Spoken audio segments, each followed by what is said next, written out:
નમસ્કાર મિત્રો, સ્વાગત છે તમારું અમારી યુટ્યુબ ચેનલમાં. મિત્રો, સીએમ ભૂપેન્દ્ર પટેલ સાહેબ દ્વારા અને સાથી મંત્રીઓ, ઉચ્ચ અધિકારીઓ સાથે લંબાણપૂર્વકની વિચારણાને અંતે સાંજે ટ્વીટ કરીને કૃષિ રાહત સહાય પેકેજની જાહેરાત કરી છે. એટલે કે ખેડૂતોને નુકસાન સામે 10,000 કરોડનું ઐતિહાસિક કૃષિ રાહત પેકેજ જાહેર મુખ્યમંત્રી દ્વારા કરવામાં આવી રહ્યું છે. 33 જેટલા જિલ્લાના 251 તાલુકાના 16,500થી વધુ ગામોના ખેડૂતોને થયેલા પાક નુકસાનનો સર્વે 5100 ટીમોએ હાથ ધર્યો હતો. રાજ્યના 33 જિલ્લાના 251થી વધુ ગામોના 16,500થી વધુ ગામોમાં કમોસમી વરસાદ અને વાતાવરણના બદલાવને કારણે સર્જાયેલી અસાધારણ સ્થિતિમાં ખેતીના વિવિધ પાકોને ભારેથી અતિભારે નુકસાન થયું છે. આ માટે મુખ્યમંત્રી ભૂપેન્દ્ર પટેલ સાહેબ અને સરકારના મંત્રીઓએ અસરગ્રસ્ત ગામોની મુલાકાત લઈ સ્થિતિની સમીક્ષા કરી હતી. આ ઉપરાંત પાક નુકસાનીનો અંદાજ મેળવવા માટે 5,100 ટીમોએ સર્વેની કામગીરી કરી હતી, જેમાં જણાવવામાં આવ્યું હતું કે રાજ્યના કુલ સરેરાશ વાવેતર વિસ્તાર 84 લાખ હેક્ટરની સામે આશરે 42 લાખ હેક્ટર કરતાં વધુ જમીનમાં ખેતીના પાકને નુકસાન થયું છે, જે ખરેખર અસાધારણ સ્થિતિ હતી. અંતે રાજ્યમાં સર્જાયેલી આવી અસાધારણ પરિસ્થિતિમાં ખેડૂતોને સહાય પૂરી પાડીને તેમને નુકસાનમાંથી ખેડૂતોને ઝડપભેર બેઠા કરવા માટે મુખ્યમંત્રીએ અત્યાર સુધીની સૌથી મોટું આશરે ₹10,000 કરોડનું ઐતિહાસિક સહાય પેકેજ જાહેર કર્યું છે.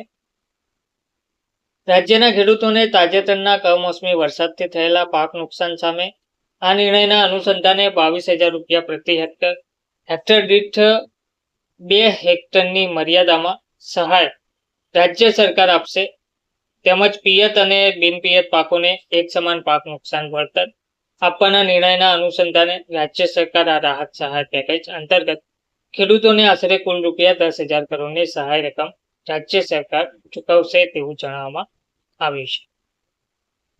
મુખ્યમંત્રી ભૂપેન્દ્ર પટેલ સાહેબે શુક્રવારના રોજ સાંજે 4 વાગ્યાથી આ સમગ્ર વિગતોની વિસ્તૃત સમીક્ષા અને ચર્ચા વિચારણા મંત્રીઓ જીતુભાઈ વાઘાણી, ઋષિકેશ પટેલ, કુંવરજી બાવળિયા, અર્જુન મોઢવાડિયા, રમણભાઈ સોલંકી સાથે બેઠક યોજીને કરી હતી. નાયબ મુખ્યમંત્રી હર્ષ સંઘવી અને નાણામંત્રી કનુભાઈ દેસાઈ વિડીયો કોન્ફરન્સથી આ બેઠકમાં જોડાયા હતા.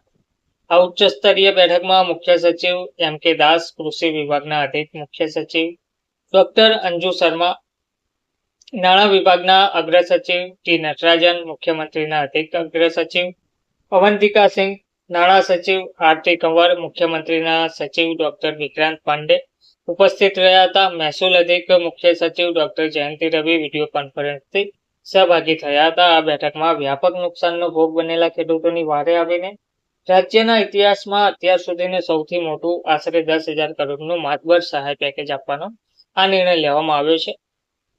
નુકસાનીની જાત માહિતી માટે કયા મંત્રીઓએ કયા જિલ્લાની મુલાકાત લીધી હતી?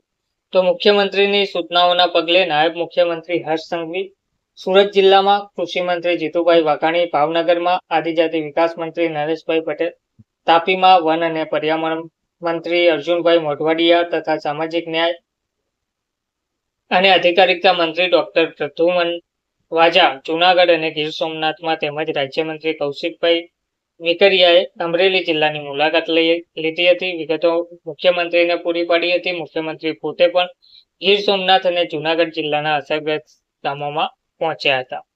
તો ટૂંકમાં મુખ્યમંત્રીએ એક્સ પર ટ્વીટ કરીને જાહેરાત કરી છે કે મુખ્યમંત્રીએ જણાવ્યું છે કે ગુજરાતમાં ગત 2 દાયકામાં ના થયો હોય એ પ્રકારનો અસાધારણ કમોસમી વરસાદ આ વર્ષે થતા રાજ્યના વિવિધ જિલ્લાના ખેડૂતોના પાકને મોટું નુકસાન થયું છે.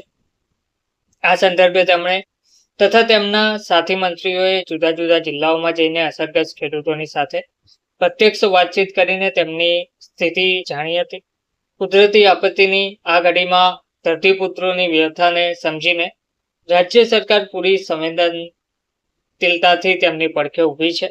રાજ્યભરના ખેડૂતોના પાકને થયેલા વ્યાપક નુકસાન સામે તેમની લાગણીને ધ્યાને રાખીને રાજ્ય સરકાર દ્વારા ધરતીપુત્રો માટે આશરે ₹10,000 કરોડના રાહત સહાય પેકેજની જાહેરાત કરી છે.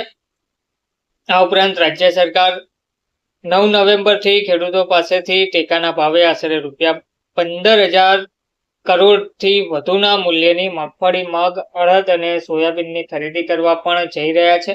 અન્નદાતાઓની આર્થિક સુખાકારીની ચિંતા પોતાના માથે લઈને રાજ્ય સરકાર તેમની સહાયતા માટે હંમેશા પ્રતિબદ્ધ છે અને રહેશે તેવો વિશ્વાસ મુખ્યમંત્રી ભૂપેન્દ્ર પટેલ સાહેબ દ્વારા ટ્વીટ કરીને આપ્યો છે. ધન્યવાદ.